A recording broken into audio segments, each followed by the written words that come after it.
Back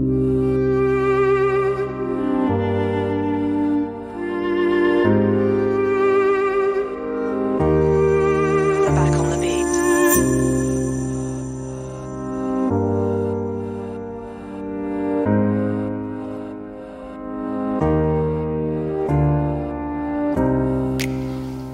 Bonjour à tous, ici Emmanuel et bienvenue sur la chaîne Emmanuel K. Suite à mon pack de lutte ciné qui est d'ailleurs déjà disponible depuis un bon bout de temps, plusieurs d'entre vous m'ont réclamé les luttes pour les mariages et autres types d'événements. Donc c'est ce qu'on va essayer de voir au cours de cette vidéo. Je vais vous offrir un pack de luttes que vous pouvez utiliser dans vos vidéos de mariage, de concerts, de voyages, bref, un pack de luttes que vous pouvez utiliser dans beaucoup de types d'événements. Et en bonus, je vais vous donner 5 conseils pour réussir vos événements, vos vidéos de mariage, vos conseils et autres. Alors si toi c'est ta première fois d'arriver sur cette chaîne, n'oublie pas de t'abonner car c'est gratuit et ça fait grave plaisir à la chaîne. Et active la cloche de notification pour ne manquer aucune de nos prochaines vidéos. Alors trêve de bavardage, on passe directement au sujet. C'est-à-dire on va voir comment est-ce qu'on importe les luttes. Voilà, on va voir comment est-ce qu'on peut rapidement importer ces luttes là et bien évidemment le retoucher si nécessaire. Et généralement on filme souvent les mariages et certains événements en couleur naturelle, vous voyez. Et ici on va juste essayer de donner un look particulier. Et vous savez tout comme moi que par exemple les vidéos de mariage c'est la joie, c'est la gaieté, donc il faut les couleurs assez vives pour essayer de bien illustrer cela. Donc ce qu'on va faire tout simplement, moi je viens ici à parcourir. Bon, voici le dossier. On va d'abord prendre la lutte 1. Voilà.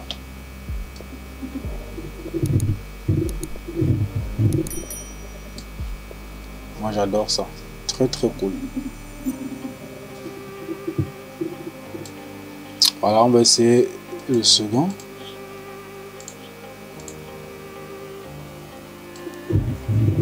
Voilà, par exemple, je vais vouloir un peu essayer d'ajouter un peu plus de vert ici. Je peux ajouter la saturation. Je vais venir là. Saturation. Un peu de contraste.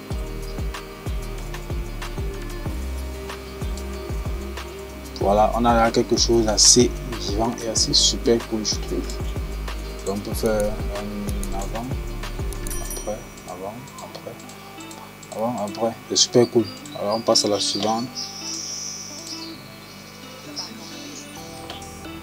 Voilà, j'ai essayé de revenir ici, là.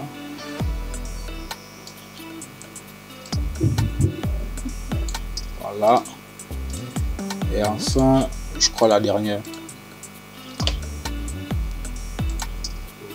Réinitialiser tous les paramètres. Voilà. Ce qu'on va faire ici, on peut baisser les tons foncés. Voilà. Contraste un petit peu. Voilà. C'est très cool en fait. Donc pour tous ceux que ça intéresse vraiment, vous avez les luttes, vous essayez de le personnaliser comme vous voulez, mais rassurez-vous toujours que les vidéos d'événements doivent être les plus naturelles possibles. Ça, il faut vous le rappeler, il faut mettre ça dans la tête. Ça doit toujours être le plus naturel possible. C'est d'où la différence entre une vidéo, un clip ou un film en fait. Parce que le film c'est la fiction et le mariage, l'événement c'est un peu la réalité. Donc il faut toujours rester un peu sur ce... Il faut toujours se baser sur cet élément là parce qu'on essaie de retranscrire un peu la réalité. Donc il faut pas aussi trop exagérer dans les couleurs en fait. Voilà, maintenant on passe aux 5 conseils qui vont vous permettre de réussir vos vidéos de mariage, d'événements, de conseils, bref, tout ce que vous voulez. Premier conseil, il va s'agir du boîtier. Quel est le boîtier que vous apportez avec vous pour votre événement? Moi, je vous conseillerais toujours d'aller sur un truc un peu vraiment très léger. Par exemple, un GH4 ou un GH5. Donc, privilégiez beaucoup plus des boîtiers qui sont légers. Contrairement au Canon 1DX et autres boîtiers très lourds, privilégiez toujours les boîtiers vraiment qui ne pèsent pas vraiment pour vous permettre de tenir et de travailler très longtemps.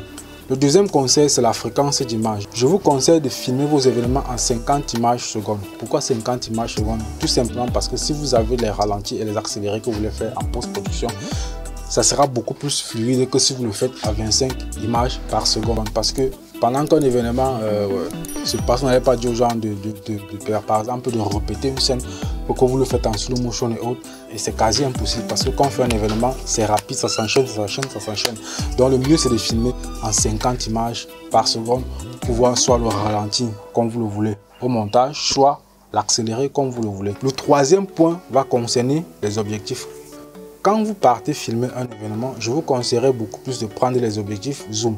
Pourquoi? Tout simplement parce que vous pouvez être dans une situation où il vous faut un plan serré de celui qui est en train de parler et peut-être que vous n'avez pas la possibilité d'avancer vers lui et de le prendre en plan serré. Or, étant loin où vous êtes, si vous avez un objectif zoom, par exemple, dans votre sacoche 1,70, 200, 1,70, 150, étant où vous êtes, vous pouvez très bien zoomer et faire votre plan serré sans problème. Donc, quand vous partez faire les événements, privilégiez surtout les objectifs à zoom, c'est-à-dire les objectifs à valeur variable. Concernant la stabilisation, vous pouvez utiliser bien évidemment, il y a plusieurs stabilisateurs sur le marché, mais moi je vous conseillerais surtout d'utiliser un Glidecam qui est très pratique et qui ne va jamais vous lâcher car c'est manuel, donc la batterie ne se décharge jamais. La seule batterie qui peut se décharger, c'est vous si vous êtes fatigué, c'est tout. Donc, et c'est vraiment très efficace et ça ne vous lâchera jamais. Pour le son, je vous conseillerais des micros sans fil à main pour faire des interviews et un micro Rode que vous allez monter sur votre boîtier pour prendre le son d'ambiance. Voilà, c'est tout pour cette vidéo. J'espère que ça va t'aider à mieux t'organiser, à savoir comment est-ce que tu vas dorénavant filmer tes vidéos d'événements, de voyages, de mariage. Si c'est le cas, lâche un pouce bleu, abonne-toi si tu es nouveau sur la chaîne. D'ici à là, porte-toi très bien et à mercredi prochain pour un nouvel épisode sur la chaîne. Ciao.